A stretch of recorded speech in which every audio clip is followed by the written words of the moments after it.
Process होती है, bid आपकी ओपन होगी, टेक्निकल ओपन कर लिया आपने, फाइनेंशियल बिड ओपन कर ली, लेकिन वो सिस्टम सारा मैनुअल है। अब अपन बात करते हैं ऑनलाइन प्रोक्योरमेंट की, किस तरह से ऑनलाइन प्रोक्योरमेंट होगा। तो पहले तो हम बात करते हैं कि ऑनलाइन प्रोक्योरमेंट की जरूरत क्या है। जो प्रोक्योरमेंट अभी कर रहे हैं, ऑफलाइन प्रोक्योरमेंट आपका चल रहा है, तो फिर ऑनलाइन प्रोक्योरमेंट की क्या जरूरत है। तो आपने देखा होगा पिछले कुछ 5-7 सालों में, 10 सालों में आपने नोटिस किया होगा कि हम लोग भी हम धीरे धीरे शिफ्ट हो रहे हैं ऑनलाइन प्रोक्योरमेंट की तरफ।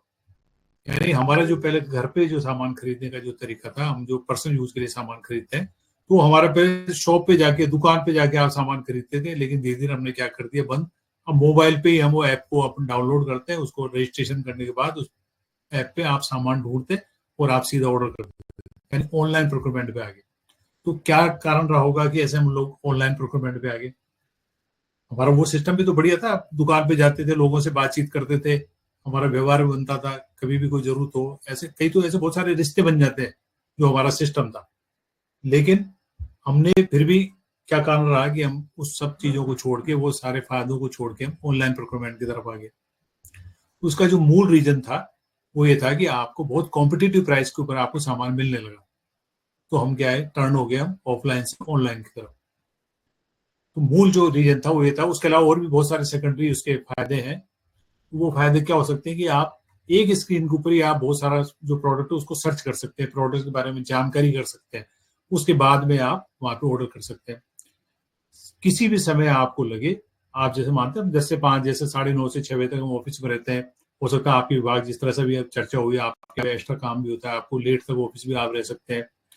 तो इन सब कामों के लिए जो ऑफलाइन आप खरीद रहे थे, उसके लिए हमारे पास समय कम पड़ रहा था, नहीं खरीद पा रहे थे, फिर हम इंतजार करते सैटरडे संडे में आप जाएंगे तब आप खरीद करेंगे, कभी कभी आपको अचानक जरूरत पड़ती है। तो इसलिए भी ये ऐसे सेकेंडरी कारण रहे कि हम ऑनलाइन प्रोक्योरमेंट की तरफ जुड़ते गए। कभी भी रात को आपको 10 बजे जरूरत है, एक वेबसाइट आती है, आप सबने यूज की होगी, ब्लिंकिट नाम से। आप रात को 11 बजे भी आप 20 रुपए का सामान ऑर्डर करिए, 20 रुपए का सामान सप्लाई करने आपके घर आता है, रात को 11 बजे भी आता है। तो ये सारे फायदे हमने देखे, तो हम ऑनलाइन की तरफ चले गए। सरकार ने भी ऐसा ही सिस्टम उन्होंने डेवलप किया, जब देखा कि लोगों का जो इस तरह से रुझान है वो सब कन्वर्ट हो रहे हैं ऑफलाइन से ऑनलाइन की तरफ, तो सरकार ने भी एक इसी तरह की व्यवस्था उन्होंने शुरू की ऑनलाइन प्रोक्योरमेंट की, लेकिन ये व्यवस्था रखी सरकारी खरीद में। तो सरकारी खरीद के लिए उन्होंने क्या करा, वैसे ई कॉमर्स साइट जैसा आपने देखो कि अमेजोन, फ्लिपकार्ट, ब्लिंकिट, जिनका भी आपने देखा, इसी तरह से सरकार ने पहले अपना एक प्लेटफॉर्म बनाया और उसका नाम रखा गवर्नमेंट ई मार्केट प्लेस। इस मार्केट प्लेस में और ई कॉमर्स साइट के जो वेबसाइट्स हैं उनमें एक अंतर है कि वो जो ई कॉमर्स साइट्स है उस पर कोई भी व्यक्ति अपने लिए सामान खरीद सकता है, लेकिन गवर्नमेंट ई मार्केट प्लेस है, इसके लिए आप अपने ऑफिस के लिए आप सामान खरीद सकते हैं। आप पर्सनल यूज के लिए इस वेबसाइट से कोई सामान आप नहीं खरीद सकते। सरकारी कार्यालय जिनमें आप हैं उन्हीं के लिए आप यहाँ पे सामान को खरीद सकते हैं। अब इसका क्या कारण रहा, एक तो प्राइस तो आपकी रहेगी इस पोर्टल पे, लेकिन सरकार के कुछ और रीजन होते हैं। वो रीजंस क्या होते हैं, ऐसा प्रोक्योरमेंट जिसमें बायर सेलर के बीच में कोई कॉन्ट्रैक्ट ना हो, कॉन्ट्रैक्टलेस प्रोक्योरमेंट। और दूसरा पेपरलेस प्रोक्योरमेंट। जो प्रोक्योरमेंट आप कर रहे हैं, बहुत सारा आप भी डॉक्यूमेंट बनाते हैं, आपने देखो बहुत सारा पेपर वर्क है। ऑनलाइन प्रोक्योरमेंट में किसी तरह के पेपर की आवश्यकता नहीं है, आप सारा काम इस पोर्टल पे आते हैं, अपनी रिक्वायरमेंट इस पोर्टल पर रखते हैं, उसकी प्रक्रिया भी देखेंगे किस तरह से आप अपनी रिक्वायरमेंट को रखते हैं, और आप वहां से अपनी खरीद जो आपको करनी है वो आपने वहां पे रखा। सेलर्स जो इंटरेस्टेड है सेलर्स, वो आपकी बिड में पार्टिसिपेट करते हैं, आपको ऑफर करते हैं कि ये सामान हम इस प्राइस पे दे सकते हैं, आप उसे जो भी कम प्राइस वाला L1 वाला मेथड यहाँ भी है, आप उसे सामान को खरीद सकते हैं। तो इस तरीके से पेपरलेस और कॉन्ट्रैक्टलेस, ये जो मूल जो बहुत बड़े जो हमारे फायदे थे वो इससे संभव हो सके इस प्रोक्योरमेंट सिस्टम से। अब आते हैं इस पोर्टल पे काम किस तरह से किया जाएगा, कैसे इस पोर्टल पे आए, कैसे इस पे रजिस्ट्रेशन करें। तो आपने देखा होगा ई कॉमर्स साइट पे आप जब कभी गए होंगे, पहली बार amazon.in पे आप गए होंगे, तो आपने क्या किया, amazon.in लिखा, URL लिखा, वो वेबसाइट आपके सामने ओपन होती है, वहां पे साइन अप का ऑप्शन आता है, एक साइन इन का ऑप्शन आता है। साइन अप पहली बार आए तो आप साइन अप के ऑप्शन पे गए, आपने क्या किया, वहां पे जैसे साइन अप करते हैं आपसे पूछता आपका नाम, आपका मोबाइल नंबर, फिर मोबाइल नंबर वेरीफाई करवाता OTP के जरिए, आपका वेरीफाई हो गया, फिर आपसे ईमेल आईडी पूछी जाती है और उसके बाद में आपसे एड्रेस पूछा जाता है। इस तरीके से आपको उस पोर्टल पर रजिस्ट्रेशन हो गया। तो ये 3-4 चीजें आपसे उसने पूछी, आपका नाम, मोबाइल नंबर और आपका ईमेल एड्रेस उसने पूछा, आपका एड्रेस जहाँ सामान डिलीवर होगा जब भी आप ऑर्डर करेंगे तो ये 3-4 चीजें पूछी, फिर आपने अपना यूजर आईडी बनाया, अपना पासवर्ड वहां पे क्रिएट किया, आपका अकाउंट वहां पे बन गया, आप साइन इन करते हैं और सामान का ऑर्डर करते हैं। इसी तरह से जैम पोर्टल पे आप रजिस्ट्रेशन की सेम उसी तरह की एक प्रक्रिया है, लेकिन आपको यहाँ पे इन चीजों की आवश्यकता है। एक आधार नंबर, दूसरा एक मोबाइल नंबर जो आधार से लिंक है, और तीसरा एक ऑफिशियल ईमेल आईडी। तो आप सब लोगों की बनी होगी, rajasthan.gov.in पे ईमेल आईडी बनी होगी, आपको बनवानी चाहिए, या nic.in हो सकता है सरकारी संस्थाओं के लिए इस तरह की ईमेल आईडी नहीं बनाई जा रही हो NIC पे, लेकिन rajasthan.gov.in पे आपकी ईमेल बनवानी चाहिए। ये हमारा खुद का राजस्थान सरकार का है URL, इस पे आप ईमेल आईडी आप होनी चाहिए इस पोर्टल पे रजिस्ट्रेशन करने के लिए। अब कई बार ऐसा प्रश्न भी आता है कि आधार नंबर क्यों हमारी आवश्यकता है। तो आधार नंबर के जरिए जो OTP आपके आएगा जिस मोबाइल नंबर पे, यानी ये आपका ऑथेंटिकेशन है, या आपका ई सिग्नेचर आपने कर दिया। आपके यहाँ मुझे नहीं पता आपके यहाँ ई फाइलिंग का सिस्टम है नहीं है, राजस्थान सरकार में ई फाइलिंग का सिस्टम है, तो वहां भी इसी तरह की व्यवस्था, वहां पे आधार से जो लिंक मोबाइल है उस पर OTP आता है, उस OTP के जरिए आप अपनी फाइल को आगे फॉरवर्ड करते हैं, यानी वो आपका ई सिग्नेचर हो गया। हमारी जो मैनुअल जो सिस्टम है उसमें आप इंक साइन करते हैं, लेकिन ऑनलाइन जहाँ सिस्टम है वहां पे आप ई साइन। अब यहाँ भी 2-3 तरह की व्यवस्था है कि सामान ये जो प्रोक्योरमेंट होगा उसको करने से पहले रजिस्ट्रेशन की प्रक्रिया किस तरीके से होगी। ये तो हमने बात की कि किन किन चीजों की आपको आवश्यकता है, आधार नंबर, आधार से लिंक मोबाइल नंबर और एक ऑफिशियल ईमेल आईडी। अब है कि इस पोर्टल पे रजिस्ट्रेशन कैसे होगा, कौन व्यक्ति इस पर रजिस्ट्रेशन करेगा। तो रजिस्ट्रेशन करने वाले अधिकारी को इस पोर्टल के लिए प्राइमरी यूजर बोला गया है। जैसा भी हमने एसपी में बात की कि विभाग का नोडल ऑफिसर होता है जिसका रजिस्ट्रेशन वित्त विभाग करता है, और वो नोडल ऑफिसर सारे प्रोक्योरिंग एंटिटी जो उस विभाग के अंडर में आते हैं उनका रजिस्ट्रेशन करता है। ऐसे ही जैम पोर्टल पे भी जो हेड ऑफ डिपार्टमेंट है वो स्वयं यहाँ पे प्राइमरी यूजर होते हैं, यानी नोडल ऑफिसर, उसको दूसरे शब्दों में कह सकते हैं जैम पोर्टल के लिए उसका नाम प्राइमरी यूजर। वो प्राइमरी यूजर सबसे पहले इस पोर्टल पे आके अपना रजिस्ट्रेशन करते हैं, अपना आधार नंबर डालेंगे, मोबाइल नंबर डालेंगे। जैसे उनका आधार वेरीफाई होगा, ऑटोमेटिकली आधार की डेटाबेस उनका नाम फैच होकर इस फॉर्म में फिल हो जाएगा। उसके बाद में वो विभाग की जानकारी यहाँ पे डालते हैं। विभाग जैसे मान लो सोसाइटी एक्ट में रजिस्टर्ड है, राजस्थान सरकार का है, कोई बोर्ड है, कॉर्पोरेशन है, जैसे आप ये सारी करेंगे तो ऑलरेडी वहां पे वो डिपार्टमेंट का नाम रजिस्टर्ड होगा, और ड्रॉप डाउन लिस्ट में आपका नाम वहां दिखेगा, आप उसको सेलेक्ट कर लें, आपका डिपार्टमेंट नाम आ गया। उसके बाद में आप अपने यूजर आईडी बनाए, पासवर्ड बनाए, तो हमारा प्राइमरी यूजर का खुद के द्वारा वहां पे रजिस्ट्रेशन कर लिया जाता है। अब ये प्राइमरी यूजर आता है यहाँ पे काम करने के लिए, ये तो खुद का रजिस्ट्रेशन किया, रजिस्ट्रेशन करने के बाद उनका काम शुरू होता है। वो काम क्या है, अब उनके अंडर में जितने विभाग है उन विभागों में जो लोग प्रोक्योरमेंट करेंगे उन प्रोक्योरमेंट करने वाले लोगों का वहां पे रजिस्ट्रेशन करता है।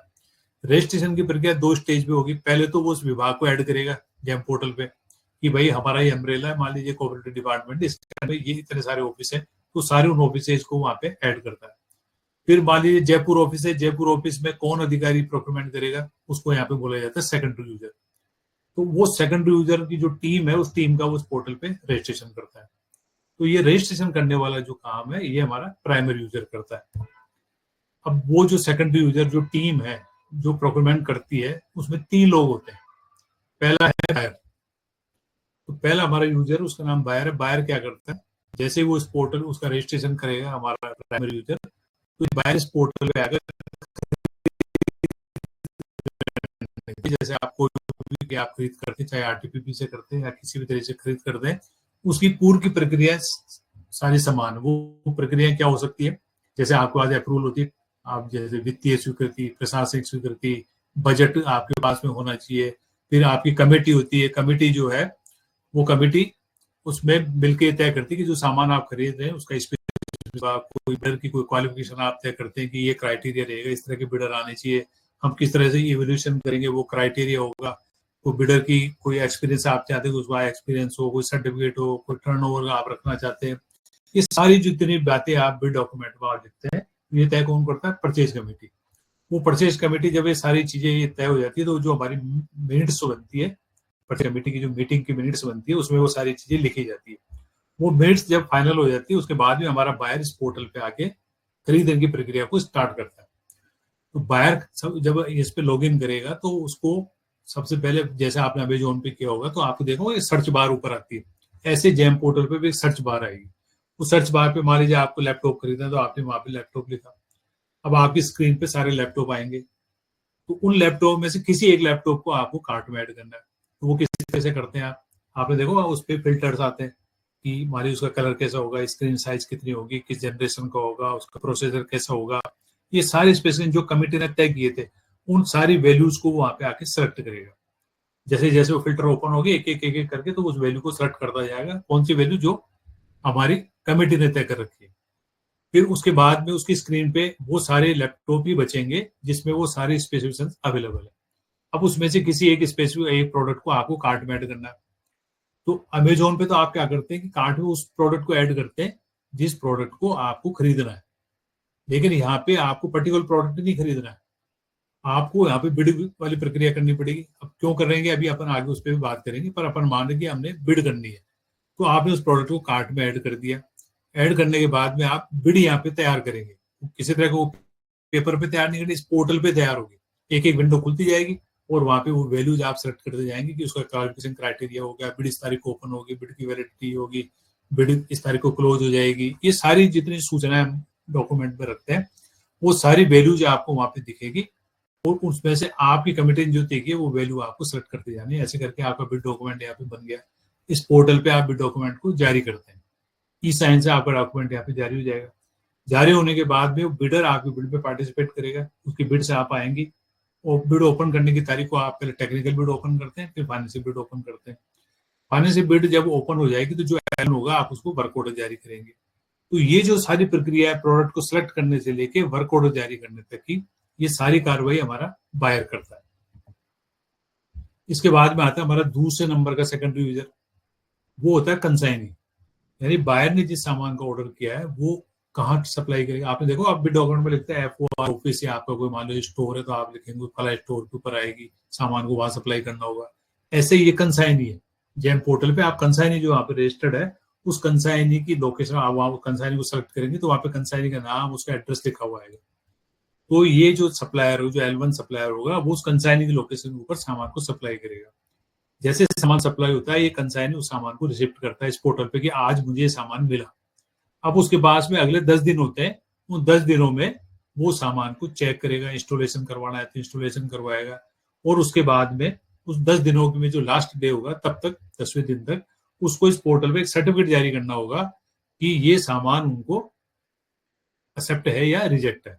जैसे आपने कभी अमेजोन पे या किसी वेबसाइट पे आप सामान खरीदते हैं तो आपने देखा होगा कि जैसे आपके पास 7 दिन का रिटर्न टाइम होता है, किसी पे 10 दिन का रिटर्न आप कर सकते हैं, तो आप पहले उसको चेक कर लेते हो। 7 दिन या 10 दिन वो समय है जब आप उस सामान को चेक कर सकते हैं। अगर आपको लगता है कि जैसे सामान आपने ऑर्डर किया वैसे सामान नहीं है तो आप क्या करते हैं, रिटर्न करते हैं। तो आपका सामान क्या होता है, वो वहां से कोई भी कुरियर जिस एजेंसी से वो कुरियर आपके सामान देने आया था वो आपको सामान लेके जाएगा और आपका पैसा रिफंड हो जाता है। सेम व्यवस्था जैम पोर्टल पे, यहाँ भी आप अगर किसी को आप सामान को आपको लगता है जो सप्लाई हुआ वो वैसा नहीं है जैसा आपने ऑर्डर किया था तो आप उसको रिजेक्ट कर सकते हैं, या कोई सामान खराब आ गया, कोई टूट गया तो आप उसको रिजेक्ट कर सकते हैं। तो वो जो सेलर है वो सामान को वहां से कलेक्ट करेगा। आपको कहीं भिजवाना नहीं है, कोई लेटर नहीं लिखना, कोई ईमेल नहीं करनी है, पेपर तो हमारा यूज ही नहीं करना। इस पोर्टल पे आपको एक्सेप्ट या रिजेक्ट की स्थिति करनी है। उसके बाद में जब हमारे कंसाइनी ने किसी सामान को एक्सेप्ट कर लिया तो अब उससे अगले 10 दिन में हमारा पेमेंट अथॉरिटी जो हमारा सेकेंडरी यूजर नंबर 3 है वो पेमेंट अथॉरिटी उसका भुगतान करेगा उस बिल का।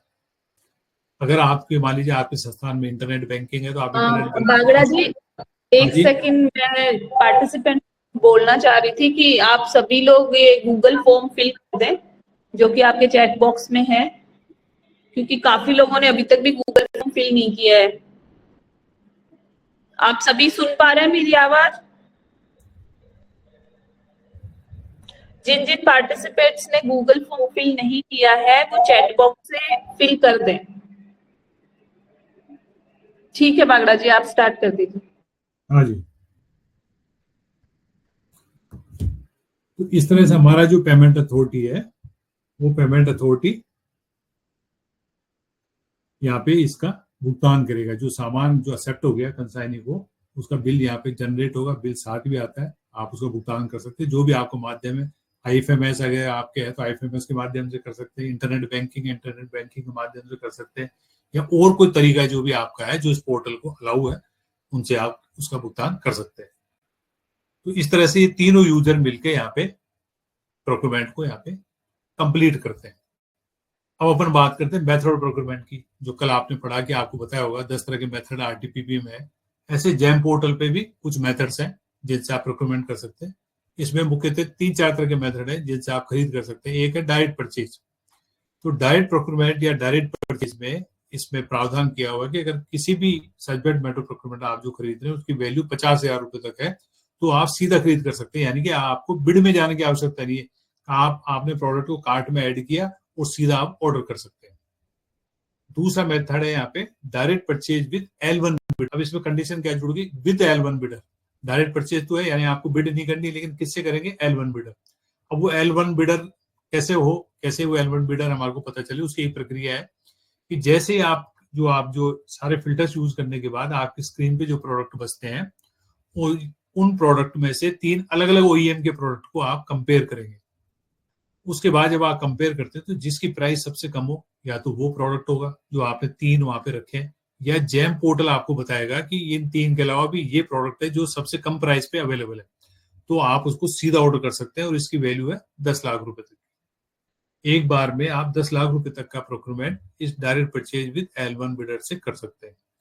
तीसरा जो हमारा तरीका है वो है ई बिडिंग, जिसकी हमने बात की। आप बिड यहाँ पे बिड जनरेट करेंगे, बिड को जारी करेंगे और बिड का एवल्यूशन करने के बाद में आप वर्क ऑर्डर जारी करेंगे, यानी बिडिंग वाली प्रक्रिया है, ये आप कर सकते हैं। किसी भी वैल्यू का कोई प्रोक्योरमेंट हो आप बिड कर सकते हैं।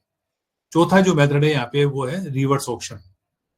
रिवर्स ऑक्शन एक अलग तरह का मेथड है, हो सकता है कल भी आपको बताया होगा। आरटीपीपी में वो मेथड है इलेक्ट्रॉनिक रिवर्स ऑक्शन के नाम से, लेकिन वो इम्प्लीमेंट इसलिए नहीं हुआ कि कोई इस तरह का कोई पोर्टल नहीं बना जिसपे जाके वो ऑक्शन किया जा सके। तो ऑक्शन आपने सुना होगा, अब तक आपने ऑक्शन किया भी होगा। किसी सामान को आप बेचते हैं तो आप किस तरीके से उसको बेचते हैं, वो ऑक्शन हम सब लोग जानते हैं किस तरह से ऑक्शन होता है। अब ये ऑक्शन है खरीदने में ऑक्शन, यानी आप बिडर्स के बीच में ये ऑक्शन करते हैं कि कौन इस सामान को सबसे कम प्राइस पे बेचेगा। अब इसके लिए वो प्रक्रिया अपनाई नहीं जा सकती जो हम ऑक्शन जो बेचने के लिए करते हैं कि हमने बिडर्स को बुला लिया, बोली लगा रहे हैं, वो प्रक्रिया यहाँ पे नहीं होगी। ये इलेक्ट्रॉनिक इस पोर्टल के ऊपर होगी। तो हम क्या करते हैं, बिड जारी करते हैं। बिड जारी करने के बाद में आपने टेक्निकल बिड ओपन किया, टेक्निकल बिड का इवैल्यूएशन किया। इवैल्यूएशन करने के बाद आपसे पूछा जाएगा, जब आप फाइनेंशियल बिड खोलने जाते हैं तो आपसे पूछता है कि आप रिवर्स ऑक्शन मेथड को यूज करना चाहते हैं। आप यस करते हैं तो आपको पूछेगा ये रिवर्स ऑक्शन किस तारीख को होगा और कितने बजे से कितने बजे तक होगा। आपने वो समय और स्थान आपने तय कर दिया, तारीख तय कर दी। उसके बाद में उस तारीख को आप जैसे पोर्टल खोलते हैं तो जो L1 बिडर होगा उसकी प्राइस स्क्रीन पे दिखेगी आपको, लेकिन उस L1 बिडर का नाम नहीं होगा। तो वो जो L1 बिडर की प्राइस होगी वो हो गई हमारी बेस प्राइस। अब जो बाकी के बिडर्स हैं वो बाकी के बिडर क्या करेंगे, उस प्राइस को देख के अपनी प्राइस को कम कर सकते हैं। अगर वो चाहे उनके लिए बाध्यता नहीं, अगर वो उस ऑक्शन में भाग लेना चाहते हैं तो उनको उस जो रिजर्व प्राइस जो बन गई उससे उस प्राइस को कम करेंगे। और जिस समय वो ऑक्शन का पीरियड जो उन्होंने रखा है उस पीरियड जब समाप्त होगा उस समय जिसकी प्राइस कम होगी वो हमारा L1 बिडर होगा, आप कर सकते हैं।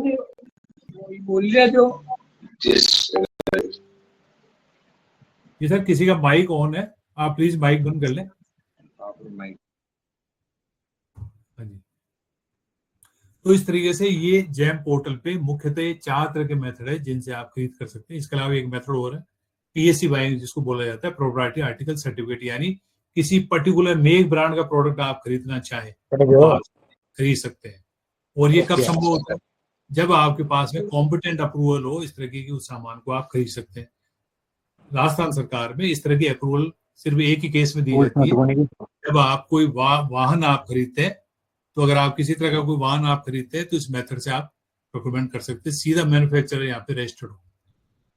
अगर जैम पोर्टल में सीधा मैन्युफैक्चरर रजिस्टर्ड है तो आप सीधा उससे खरीद सकते हैं। किसी ने हैंड रेज किया है, कोई प्रश्न है किसी का?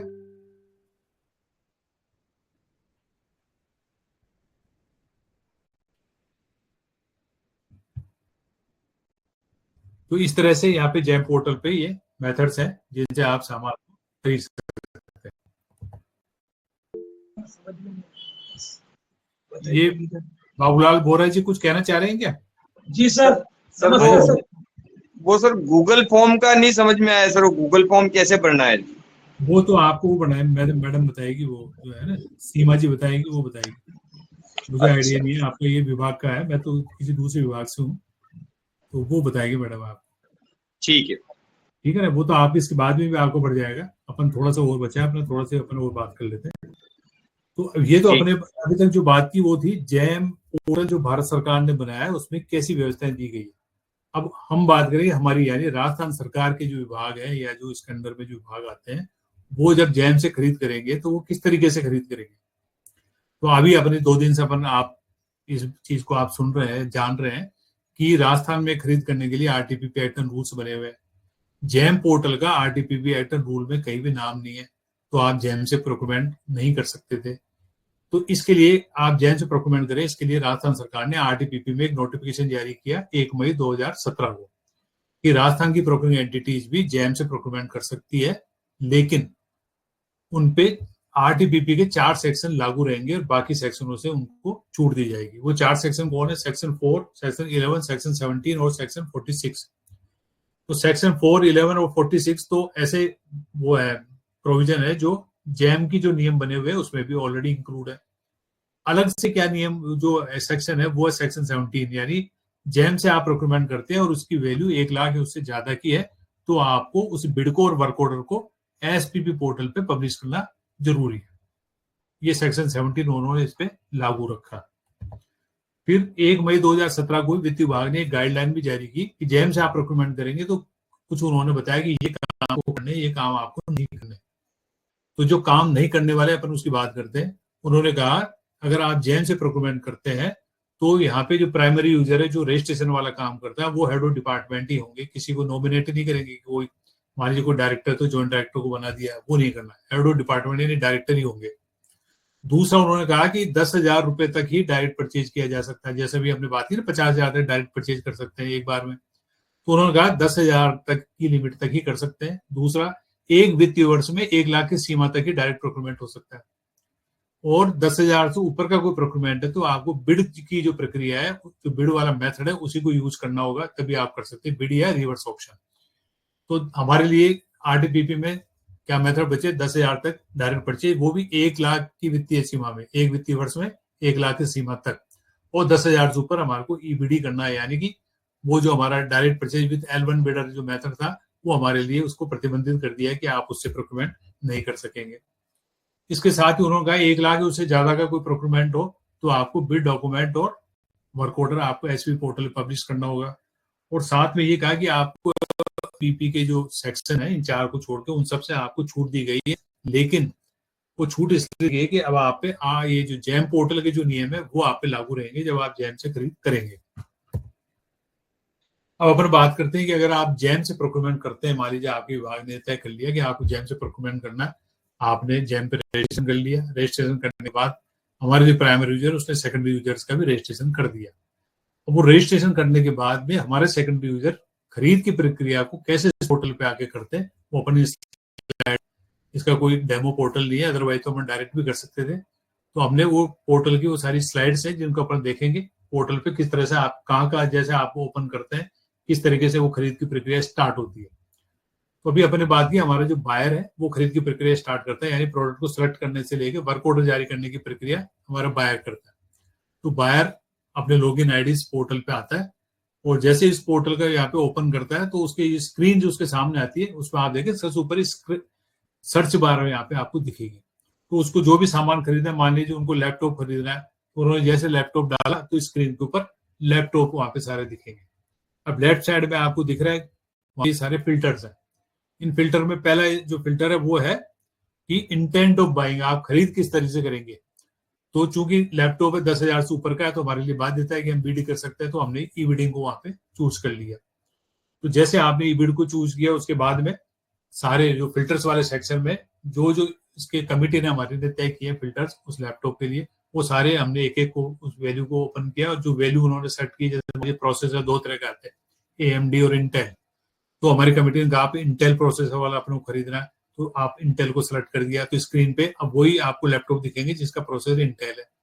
फिर मान लीजिए उन्होंने कहा कि हम 10 जनरेशन का लैपटॉप खरीद रहे हैं, तो जैसे वो जनरेशन वाला आप फिल्टर को ओपन करते हैं वहां पे लिखा हुआ आएगा 7, 8, 9, 10, 11, 12। तो आपने जैसे 10 वाले को आप सेलेक्ट करते हैं तो 10 स्पेसिफिकेशन, जो 10 जिसका वो जनरेशन है, वो ही लैपटॉप आपकी स्क्रीन पे दिखेंगे। इस तरीके से आप में से किसी एक प्रोडक्ट को आपको कार्ट में ऐड करना है। अब कार्ट में ऐड किसको करेंगे अपन?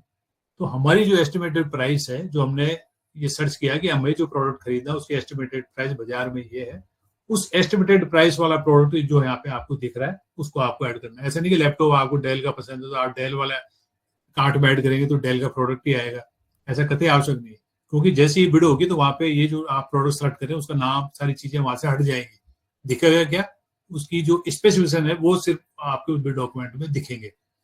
तो इसलिए आपको वो प्रोडक्ट सेलेक्ट करना है जिसकी जो यहाँ पे दी हुई है, जो ऑफर प्राइस दी हुई है, वो आपकी एस्टिमेटेड प्राइस से मैच करती है।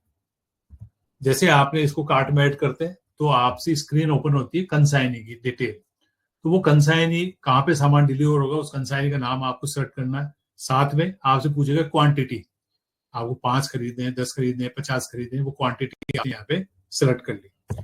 जैसे आपने क्वांटिटी सेलेक्ट की, आपका प्रोडक्ट कार्ट में ऐड हो गया। अब आपको यहाँ को कार्ट से बाहर लाके प्रोसेस करना है इसको। तो जैसे आप बाहर आते हैं, क्योंकि हमने बिड वहां पे सेलेक्ट की थी, 10,000 से ऊपर का बिड ही कर सकते हैं, तो हमने बिड सेलेक्ट की थी। तो जैसे प्रोडक्ट बाहर आया, अब आप देख रहे हैं नीचे बिड का वहां पे एक विंडो आपको दिखेगी। अब आपको क्या करना है, बिड पे क्लिक करना है, क्योंकि आपको बिड बनानी है।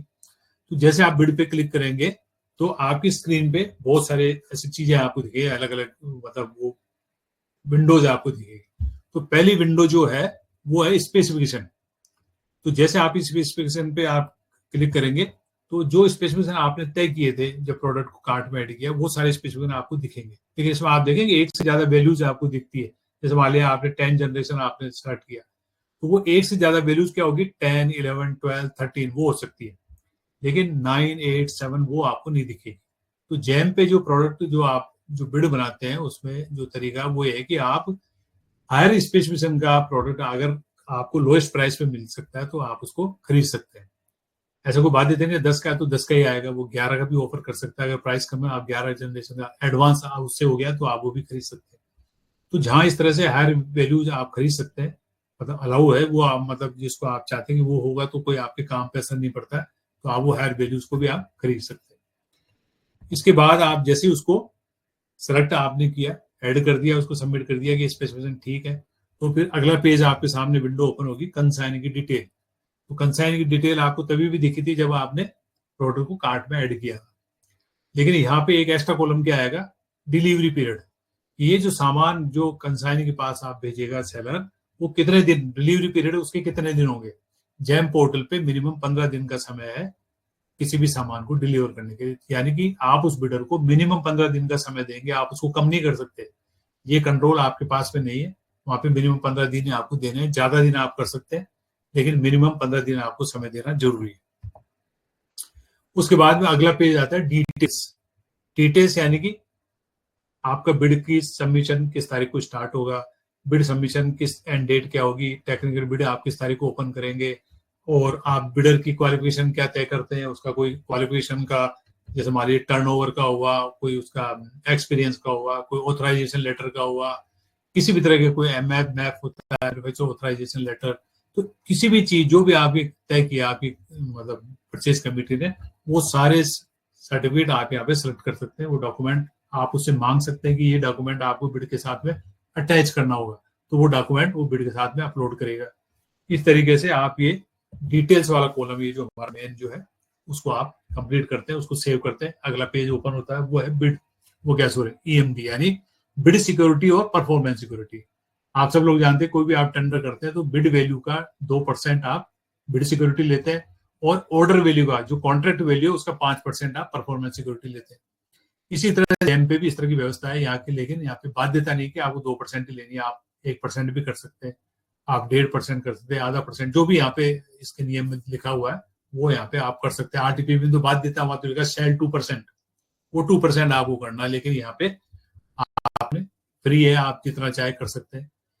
इसी तरह से जो कॉन्ट्रैक्ट वैल्यू होगी उसका 5% अधिकतम है जो आप यहाँ पे परफॉर्मेंस सिक्योरिटी ले सकते हैं। लेकिन एक शर्त है यहाँ पे कि अगर आपकी बिड वैल्यू जो है वो 5 लाख से कम है तो आप ना बिड सिक्योरिटी ले सकते हैं ना परफॉर्मेंस सिक्योरिटी ले सकते हैं। इसके बाद में आता है एडिशनल टर्म्स एंड कंडीशन। एक तो होती है जनरल टर्म्स एंड कंडीशन, जो भी हम देते हैं ना आरटीपीपी के समस्त प्रावधान लागू होंगे, ऐसे जेम की समस्त कंडीशंस लागू होती है। जो भी नियम है जेम के वो लागू होगी। कुछ एडिशनल टर्म्स एंड कंडीशंस होती है जो कभी आपने भी ऐड की होगी, स्पेसिफिक आपका कोई आप रिकमेंड करते हैं। जो जनरल जो आरटीपीपी की कंडीशन, उसके अलावा भी कुछ आप एडिशनल कंडीशंस ऐड करते हैं। जैसे अब लैपटॉप के केस में अपन बात करें तो इसकी सप्लाई किस किस तरीके से ली जा सकती है। आप लिख सकते हैं यहाँ पे सप्लाई ऑफ गुड्स, केवल ये कंडीशन आपने रखी। इसका अर्थ क्या होगा कि वो जो सेलर है आपको लैपटॉप देकर चला जाएगा। अब आगे की प्रक्रिया है जो इंस्टॉलेशन है, को सॉफ्टवेयर इंस्टॉल करने, वो सब आपको करने हैं। तो अगर मान लीजिए आपके विभाग में इतने समर्थ ऐसे लोग हैं, टेक्निकली साउंड लोग, तो आप सप्लाई ऑफ गुड्स ले सकते हैं। अगर मान लीजिए कि आपको इंस्टॉलेशन करने वाला हमारे विभाग में कोई नहीं है, तो हम क्या कंडीशन रखेंगे, supply and installation of goods. अब जो सेलर है वो आपको सामान सप्लाई करने के साथ में इंस्टॉलेशन भी करेगा। और अगर मान लीजिए ऐसा कोई आइटम खरीद रहे हैं जो आपको उसका यूज करना भी नहीं आता है, तो यहाँ पे क्या कंडीशन अवेलेबल है, supply installation and training of goods. अब सेलर की जिम्मेदारी होगी, वो आपको ट्रेनिंग भी देगा। तो जैसे जैसे आप ये स्पेसिफिक कंडीशन से ऐड करते हैं, प्रोडक्ट की वैल्यू में फर्क पड़ता जाएगा। वो जो प्राइस ऑफर करेगा उसके रेट में फर्क पड़ेगा। तो जितनी जो आपकी प्रोक्योरमेंट के लिए जरूरी है वो सारी शर्तें यहाँ पे अवेलेबल है, आप कर सकते हैं। मान लीजिए आपने सुना होगा जैसे बाई बैक वाला सिस्टम होता है। जैसे आप यूपीएस मान लो आपके है, उसकी बैटरीज होती है, बैटरीज आपकी खराब होगी, नई बैटरी ऐड करना चाहते हैं, तो आप ये कंडीशन रखते हैं बाई बैक की, यानी पुरानी बैटरी देगा और जो पुरानी बैटरी का जो पैसा होगा वो उसकी प्राइस में से कम कर देगा। तो ऐसी जितनी भी शर्तें हैं जो आपको लगता है, वो सारी शर्तें यहाँ पे अवेलेबल है। आपको वो शर्तें यहाँ पे सर्च करके आपकी बिड में ऐड करते जाना है। जैसे आपने वो सारी बिड वो शर्तें यहाँ पे देखी, आपने लगा कि ये शर्तें आवश्यक थी, आपने ऐड कर दी, और जैसे आप करते हैं तो यहाँ पे आपका बिड डॉक्यूमेंट यहाँ पे तैयार हो जाता है। इस बिड डॉक्यूमेंट आपको यहाँ पे पीडीएफ फॉर्मेट आपको दिखेगा, उसको आप क्लिक करेंगे तो वो डॉक्यूमेंट आप यहाँ पे पढ़ सकते हैं। इस 2 या 3 पेज का डॉक्यूमेंट होता है, बहुत छोटा सा डॉक्यूमेंट है। इस पूरे इस डॉक्यूमेंट में ये कंप्लीट डॉक्यूमेंट है। यहाँ पे आरटीपीपी का जो आप 20 या 50 पेज का डॉक्यूमेंट बनाते हैं, वो सारी चीजें यहाँ पे 2-3 पेज के डॉक्यूमेंट में अवेलेबल है। यहाँ डिफरेंस क्या है, आरटीपीपी में आप क्या करते हैं, जितनी शर्तें आप उसको वहां पे टाइप करते हैं तो आपका डॉक्यूमेंट बड़ा हो जाता है, आप बहुत सारे अनेक्जर उसमें ऐड करते हैं। लेकिन यहाँ पे आपको किसी चीज की आवश्यकता नहीं, क्योंकि वो सारी चीजें ऑलरेडी जेम की टर्म्स एंड कंडीशन में अवेलेबल है। आपको सिर्फ उसको एक्नोलेज करना है कि ये टर्म्स एंड कंडीशन आपने एक्नोलेज कर दी, और जब भी कोई सेलर जो है वो बिड में पार्टिसिपेट करेगा, कोई बिडर एक्नोलेज करेगा, तो दोनों बाध्य हो गए और सेलर दोनों बाध्य हो गए जेम की जितनी शर्तें उसको मानने के लिए। तो अलग से स्पेसिफिक को ऐड नहीं करना है। एडिशन टर्म्स कंडीशन है वो आपने जो सेलेक्ट की वो आपके डॉक्यूमेंट में ऑटोमेटिक ऐड होती जाएगी। इस तरीके से आपने जब ये देख लिया कि डॉक्यूमेंट है, कमेटी को ओके है, तो आप इस डॉक्यूमेंट को जो हमारा ओटीपी आएगा, आधार से बेस्ड जो मोबाइल लिंक मोबाइल है उस पर ओटीपी आएगा, उससे आप इस डॉक्यूमेंट को, जैसे आपका डॉक्यूमेंट जारी हुआ तो अभी हमारे यहाँ क्या व्यवस्था है, आपको बिड जारी करते हैं तो अखबार में पब्लिश करते हैं, पोर्टल में पब्लिश करते हैं। तो चूंकि हमारे लिए जो 1 मई 2017 की जो गाइडलाइन है उसमें बाध्य कर दिया कि आप जेम पोर्टल अगर प्रोक्योरमेंट कर रहे हैं तो एसबी पोर्टल पब्लिश करना होगा। तो आपको ये जो बिड है इसको एसबी पोर्टल में पब्लिश करना है, अन्यथा अच्छा इसमें किसी अखबार में पब्लिश करने की आवश्यकता नहीं है कि जेम से आप प्रोक्योरमेंट किया तो अखबार में पब्लिश नहीं करना, केवल सेक्शन 17 है कि एसबी पोर्टल में पब्लिश करना है। अभी ये जो प्रकाशन का काम है, ये जो पब्लिसिटी प्रचार प्रसार का काम है, ये करेगा जेम पोर्टल। तो जितने संबंधित सेलर यहाँ पे रजिस्टर्ड है, उस लैपटॉप को बेचने वाले, जो जिस तरह का लैपटॉप आपने खरीदने के लिए यहाँ पे बिड जारी किया है, उस तरह का लैपटॉप को बेचने वाले जितने सेलर यहाँ पे रजिस्टर्ड है, जेम पोर्टल उनको ईमेल और एसएमएस के माध्यम से इसकी सूचना भेजेगा। जैसे आपकी बिड जारी हुई तुरंत अगला स्टेप ही होगा कि उन सबके पास सूचना चली जाएगी। तो वो बिडर जो क्या करेंगे, आपकी बिड में पार्टिसिपेट करेंगे, अगर इच्छुक है वो बिड में पार्टिसिपेट करेंगे। जैसे वो पार्टिसिपेट करते हैं, आपको जो भी तय आपने समय तय किया है कि इस तारीख को इतने बजे बिड ओपन होगी, तो वहां पे जैसे आप उस बिड पे जाएंगे, उस बिड वहां पे आपको नंबर दिखेगा, बिड नंबर दिस। जैसे आप उसको क्लिक करते हैं, वो बिड का पेज आपको जो आपको दिख रहा है इस तरह से ओपन होगा, और वहां पे नीचे लिखा होगा ओपन टेक्निकल बिड। तो जैसे आप उस ओपन टेक्निकल बिड को आप क्लिक करेंगे तो आपकी स्क्रीन पे दिखेगा कितने बिडर्स ने आपकी बिड में पार्टिसिपेट किया, उनकी लिस्ट आपके सामने आती है। अब उनमें से एक एक बिडर की बिड को आपको क्या करना होगा, ओपन करना होगा, ताकि आप ये देख सकें कि जो डॉक्यूमेंट आपने मांगे थे उन्होंने अटैच कर दिए, आप उनकी जांच कर सकते हैं। साथ में जो स्पेसिफिकेशन आपने मांगे थे और जो स्पेसिफिकेशन वो ऑफर कर रहा है उसको आप कंपेयर कर सकते हैं। वो शीट आपके सामने ओपन होगी जिसमें स्पेसिफिकेशन अवेलेबल है। तो आप देख सकते हैं अगर मान लो स्पेसिफिकेशन मैच कर रहे हैं, वो डॉक्यूमेंट भी सब मैच कर रहे हैं जो आपने मांगे थे, क्वालिफाई कर रहा है, आप उसकी बिड को एक्सेप्ट कर सकते हैं। अगर आपको लगता है कि कहीं कोई कमी है तो आप उसकी बिड को रिजेक्ट कर सकते हैं। तो जैसे आप रिजेक्ट करेंगे वहां पे आपके रीजन की एक ड्रॉप डाउन लिस्ट खुलेगी जिसमें रीजन ऑलरेडी लिखे हुए हैं। तो उनमें से या तो आपका जो रिजेक्ट करने का कारण होगा उनमें से कोई एक होगा, या आप टाइप भी कर सकते हैं कि इस कारण से हमने इस बिड को रिजेक्ट किया। जैसे आप सबमिट करते हैं, इसकी सूचना जो जिन जिन की बिड रिजेक्ट हुई है तुरंत उनके पास में इसकी सूचना जाती है, तो उनको पता चलेगा कि इस कारण से उनकी बिड रिजेक्ट हुई है। अगर मान लीजिए आपने गलती से किसी को रिजेक्ट कर दिया या बिडर को लगता है कि उसके साथ इंजस्ट हुआ, उसको गलत तरीके से रिजेक्ट किया, तो वो आपसे क्लेरिफिकेशन मांग सकता है। उसका जवाब देना आपको जरूरी है। जब तक आप जवाब ना देंगे आपकी फाइनेंशियल बिड ओपन नहीं होगी। उसके लिए आपको 2 दिन का जाता है कि अगर किसी का कोई ग्रीवेंस है तो उन 2 दिन में वो अपना ग्रीवेंस यहाँ पे रख सकता है। आप उसका जवाब दे देते हैं, उसके बाद में आप फाइनेंशियल बिड को ओपन कर सकते हैं। फाइनेंशियल बिड के लिए आपको वही विंडो आपको नीचे दिखेगी, ओपन फाइनेंशियल बिड। आप फाइनेंशियल बिड को ओपन करते हैं। ओपन करने के बाद में स्क्रीन पे आपको सारे बिडर जो इनकी टेक्निकल बिड क्वालिफाई हुई है उन सबकी लिस्ट आपको दिखेगी। सबसे ऊपर L1, फिर L2, L3, L4, L5। तो उस लिस्ट में जैसे आपके सामने वो स्क्रीन आई तो नीचे एक विंडो आपको फिर दिखेगी, यानी अगला एक्शन क्या होगा, ऑर्डर जारी करना हो तो वहां पे लिखा होगा उस क्रिएट ऑर्डर पे क्लिक करें, एक फॉर्मेट आपके सामने ओपन होगा जिससे वर्क ऑर्डर जनरेट होगा। उस फॉर्मेट से क्या पूछा जाएगा, आपके पास इस ये जो प्रोक्योरमेंट करे उसके लिए आपका वित्तीय स्वीकृति है, प्रशासनिक स्वीकृति है तो किसने जारी की है, और वो जो वित्तीय स्वीकृति आपके पास में है वो डॉक्यूमेंट आप यहाँ पे अपलोड कर दें। तो वो पहला डॉक्यूमेंट आप देख रहे हैं। इस पूरे प्रोसेस में हमने कहाँ से स्टार्ट किया था, रजिस्ट्रेशन से। अब हम कहाँ गए, वर्क ऑर्डर पे। वर्क ऑर्डर पे आने पे पहली बार आपको कह रहा है कि वो डॉक्यूमेंट आप अपलोड करें जो आपके पास में स्वीकृति आपको मिली है, वित्तीय स्वीकृति। उसका रीजन क्या है पूछने का, कि इस पोर्टल का जो आपका तरीका है, जो बजट, जहां आपका बजट जिस तरीके से आपको मिलता है, यानी सरकार में IFMS है, तो IFMS का इस पोर्टल का किसी तरह से कोई इंटीग्रेशन नहीं है। तो इस पोर्टल ये इंश्योर करना चाहता है किसी भी ऑर्डर जारी करने से पहले कि इस प्रोक्योरमेंट जिसका आप ऑर्डर करें उसका आपके पास पर्याप्त बजट हो। इसलिए वो डॉक्यूमेंट आपसे यहाँ पे अपलोड कराया जाता है। अगर मान लीजिए इंटीग्रेशन होता, जो भी आपका बजट का सिस्टम है उस इंटीग्रेशन होता, तो ये पोर्टल खुद वहां जाके चेक करता है और उस अमाउंट को फ्रीज कर देता है। लेकिन चूंकि इसके पास में किसी तरह का इंटीग्रेशन नहीं है तो आपसे उस डॉक्यूमेंट को उसने अपलोड करवाया। इसके बाद में आप यहाँ पे वर्क ऑर्डर जारी करते हैं। तो वर्क ऑर्डर यहाँ पे कॉन्ट्रैक्ट की शक्ल में, जिसका नाम कॉन्ट्रैक्ट है, यहाँ पे जारी होगा, जिसमें वो सारी डिटेल है जो आप अपने वर्क ऑर्डर में रखते हैं, वो सारा डॉक्यूमेंट यहाँ पे जनरेट होगा। इसको आप बिडर को जारी करें। जैसे ही L1 बिडर के पास वर्क ऑर्डर जारी होता है वो इसको एक्सेप्ट करेगा इस पोर्टल पे आके। एक्सेप्ट करने के बाद जो समय आपने तय किया उस समय अवधि में वो आपको सामान डिलीवर करेगा कंसाइनी की लोकेशन पे। कंसाइनी अगले 10 दिन पे सामान को चेक करेगा और उसको एक्सेप्ट करेगा, रिजेक्ट किया भी स्थिति है, और उसके अगले 10 दिन में हमारा जो पेमेंट अथॉरिटी है वो यहाँ पे उस अमाउंट का, उस बिल का भुगतान करेगा जो सामान हमारे कंसाइनी ने एक्सेप्ट कर लिया। इस तरीके से आप जेम पोर्टल पे खरीदने की कार्रवाई को आप कर सकते हैं। लेकिन इसके लिए जरूरी है कि आपका विभाग सबसे पहले खुद को रजिस्टर करे और उसके बाद आपको रजिस्ट्रेशन करें। इसके बाद आप यहाँ पे इस तरह की प्रक्रिया से आप खरीद को कर सकते हैं। ये इस तरह का एक सिस्टम है। आपने देखा हो जितनी हमने बात की, हालांकि बहुत फटाफट हमने इसमें बात कर ली क्योंकि बहुत डिटेल की इसमें कोई ऐसी कोई विशेष जरूरत नहीं है।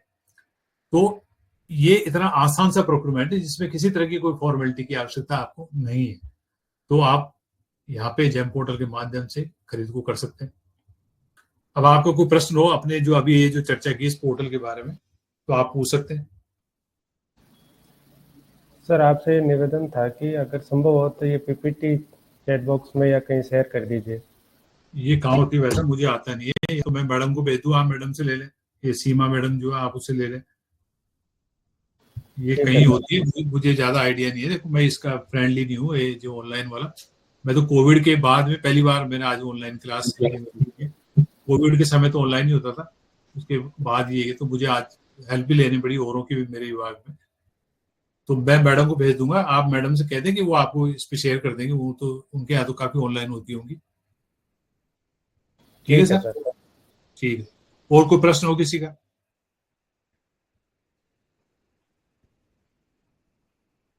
कोई भी कोई प्रश्न पूछना चाहे तो आप पूछ सकते हैं।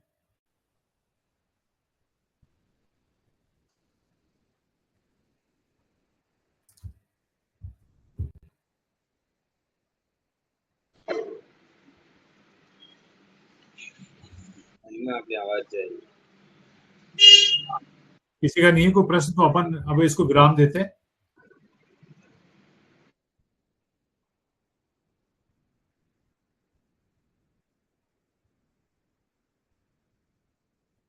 ठीक है, थैंक यू। कोई आपके प्रश्न हो, आज नहीं कभी भी आप करते हैं तो मैंने नंबर शेयर किया, आप कभी भी आप कॉल करके बात कर सकते हैं। ठीक है जी, थैंक यू।